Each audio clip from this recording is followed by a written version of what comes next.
आप क्यों ऐसे भ्रष्ट अधिकारियों को बचा रहे हैं? क्यों आप ऐसे भ्रष्ट सिस्टम के खिलाफ आवाज नहीं लगा रहे?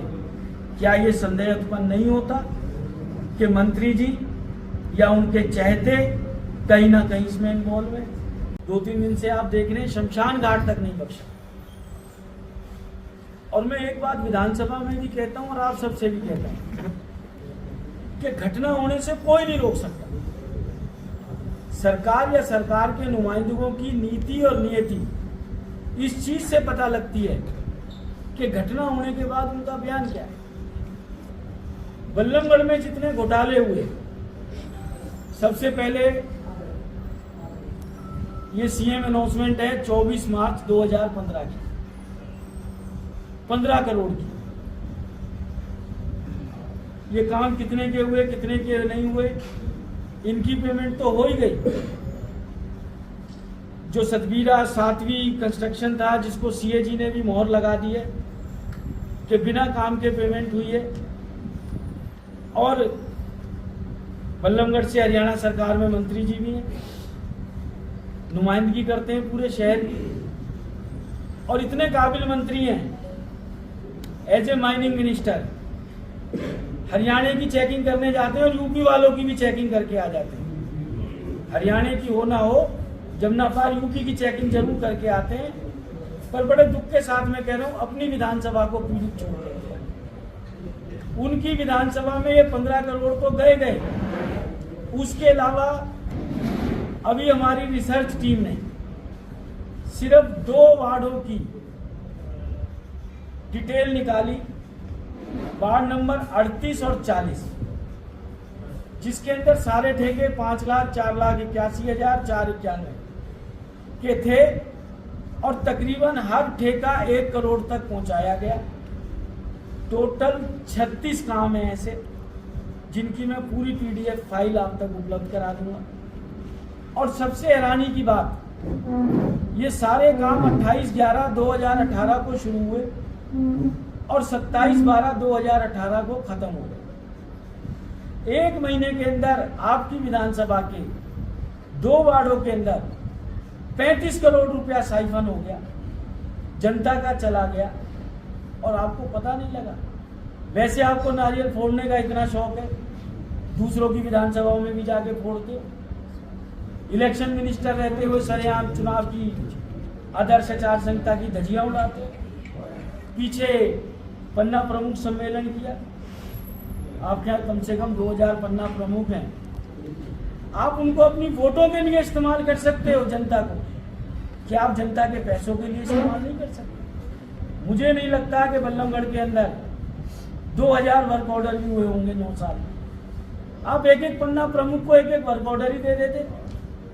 आप जब उनको 100 फोटो के पीछे लगा सकते हो, उनको भोजन पानी करा सकते हो, भव्य सम्मेलन करा सकते हो, और कसम से वो वोट के लिए खुश होते या नहीं होते, ये मैं दावे से कह रहा हूं। अगर जो उन पन्ना प्रमुखों को मंत्री जी अब भी एक वर्क ऑर्डर दे दें कि भाई जैसे आप 100 घरों में जा रहे हो, सिर्फ इस एक वर्क ऑर्डर को जाके चेक कर लो कि क्या ये मौके पे काम हुआ है, इस काम की पेमेंट हुई है कि नहीं हुई है। और सबसे ज्यादा दुख इस बात का होता है, मैंने पहले कहा कि घटना होने से कोई नहीं रोक सकता। मैं नहीं कह रहा मंत्री जी ने सारे कार्य कराए हैं।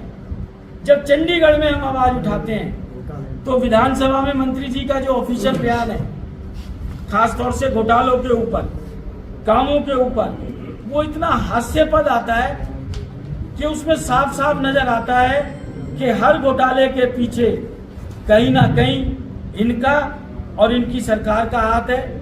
ये प्रश्न नंबर 24 है, 9 अगस्त 2022 का। और मंत्री जी मेरे लिए क्या कहते हैं, यही नहीं, ऐसा करके एक प्रकार से अधिकारियों को डराने का प्रयास किया जा रहा है ताकि फरीदाबाद के अंदर विकास के काम ना हो।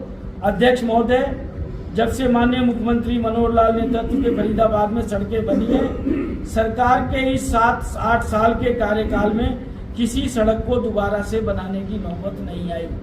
सच कह रहे हैं मंत्री जी, सड़क बनेगी तो टूटेगी भी, उसकी रिपेयरिंग की भी जरूरत पड़ेगी, उसकी दोबारा भी बनने की जरूरत पड़ेगी, परंतु मंत्री जी के कार्यकाल में तो काम होते ही नहीं है। पेमेंट जरूर हो जाती है और यहाँ आके एक तरीके से हमारे मंत्री जी सत्ता में या मद में शायद कुंभकर्ण की नींद सो गए, उनको हम जागृत भी कराने का प्रयास करेंगे, क्योंकि हमको एक एक कागज इकट्ठा करने में बहुत समय लगता है। मंत्री जी स्वयं सरकार है और ये उनकी जिम्मेदारी है, ये उनकी विधानसभा का मसला है कि 184 करोड़ में से बल्लभगढ़ विधानसभा का कितना पैसा सतबीरा के अकाउंट में गया, उसकी मंत्री जी एक एक पैसे का जनता को हिसाब कराए। एक आम आदमी को पुलिस पकड़ ले, उसने 2000 रुपए चोरी की हो, पुलिस उसकी 7 पुश्तों तक पहुंच जाती है।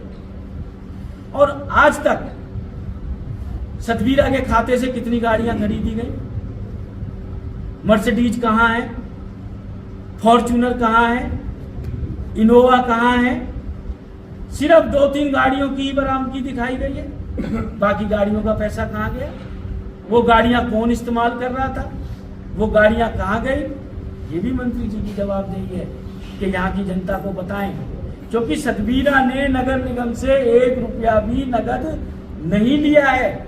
और अब तक नीरज शर्मा इल्जाम लगा रहा था, परंतु ये रिपोर्ट मंत्री जी के भी पास है, मंत्री जी ने पढ़ी भी होगी, सरकार के नुमाइंदे हैं। 31 मार्च 2021 की विधानसभा में पेश हो चुकी है, सीएजी की रिपोर्ट है। ये कोई नीरज शर्मा की नहीं है, ये भारत सरकार की एजेंसी है जिसने हरियाणा सरकार को दी है। उसने स्पष्ट लिखा है कि 184 करोड़ रुपए फरीदाबाद नगर निगम के बिना काम के गए हैं। 5 फर्में थी, सेम 3 नंबर था, सेम एड्रेस था, मौके पे काम नहीं हुए। और ये अभी बल्लभगढ़ के सिर्फ 2 वार्डों के पेपर हमारे पास आए हैं। और ये मैं मानता हूं कि उस 184 करोड़ में से कम 150 करोड़ रुपए के लगभग ही बल्लभगढ़ विधानसभा के नाम पर पेमेंट हुई है। 34 करोड़ में पूरा फरीदाबाद है। ऐसा क्या कारण है, जो भी होगा 162 करोड़ रुपए कि क्या कारण है कि सारा का सारा पैसा सतबीरा की फर्मों ने बल्लभगढ़ से ही निकाला। मंत्री जी इसका जवाब दें। चंडीगढ़ की इतनी टिकटें किसके शपथ ग्रहण समारोह में निकली, कौन कौन उस शपथ ग्रहण समारोह में गया, कौन कौन विदेश यात्राएं करके आया, क्योंकि सतबीरा ने पैसा ना तो नगद निकाला बैंक से, ना उसके पास नगद गया, सारा पैसा रूट गया। और मैं चाहूंगा कि मंत्री जी स्वयं अपनी सरकार को लिखें, क्योंकि इसमें विदेश इन्वॉल्व हो गया। ये मामला ईडी में जाना चाहिए, इस मामले की जांच सीबीआई से होनी चाहिए। और ये ऐसा एक मामला नहीं, अनेक मामले हैं। और दूसरी विधानसभाओं का या दूसरे प्रदेशों का मंत्री जी इतना अच्छा ख्याल करते हैं, पर बड़े दुख के साथ कहना पड़ रहा है कि अपनी विधानसभा को वो बिल्कुल पीछे ही छोड़ देते हैं। एक आपके यहाँ 100 फुट की सड़क है, पूरी पेमेंट हो चुकी है, एक तरफ टाइल लगी नहीं है उसकी, भाई उसके ऊपर आप शांत क्यों? कम से कम नीरज शर्मा आवाज तो लगा रहा है, और आपको तो आवाज भी लगाने की जरूरत नहीं है, आप तो स्वयं सरकार हो। एक आपके यहाँ 14,46,000 रुपये वार्ड 37 की फाइल थी, 1,95,00,000 की आपने पेमेंट करा दी। और सबसे बड़ी बात कि जो मैं इतने घोटालों की बात कर रहा हूँ, मंत्री जी चंडीगढ़ जाके कहते हैं कि नीरज शर्मा नगर निगम अधिकारियों को डराने का प्रयास कर रहे हैं। अगर जो मैं डराने का प्रयास कर रहा हूं तो आप किस चीज का प्रयास कर रहे हैं? आप क्यों ऐसे भ्रष्ट अधिकारियों को बचा रहे हैं? क्यों आप ऐसे भ्रष्ट सिस्टम के खिलाफ आवाज नहीं लगा रहे? क्या ये संदेह उत्पन्न नहीं होता कि मंत्री जी या उनके चहेते कहीं ना कहीं इसमें इन्वॉल्व है? नहीं इन्वॉल्व है तो मंत्री जी हफ्ते का समय लें, 15 दिन का समय लें, स्वयं सरकार में बैठे, सरकार से पूछताछ करें और जनता के एक एक पैसे का हिसाब दें, क्योंकि ये बल्लभगढ़ शहर हम सबका है। हमने भी यहाँ शिक्षा दीक्षा ली है अग्रवाल कॉलेज से, हमारी बहन जी ने यहाँ के लिए इतने प्रयास किए, बल्लभगढ़ तक मेट्रो लेके आए, अपने आप में अभूतपूर्व कार्य है। उस बल्लभगढ़ को हम इस तरीके से लुटते पिटते नहीं देख सकते, ये मैं आप सबसे कहना चाहूँगा। जी आपका कहना है कि गाड़ियों की बरामदगी क्यों है? बाकी 4 गाड़ियां कहाँ हैं? पैसे तो बैंक अकाउंट से गए हैं, बैंक की डिटेल है सरकार के पास। एजेंसी में जाएं, पता करें कहाँ गाड़ी थी। आजकल तो मर्सिडीज जैसी गाड़ियों में ट्रैकर भी लगा रहता है।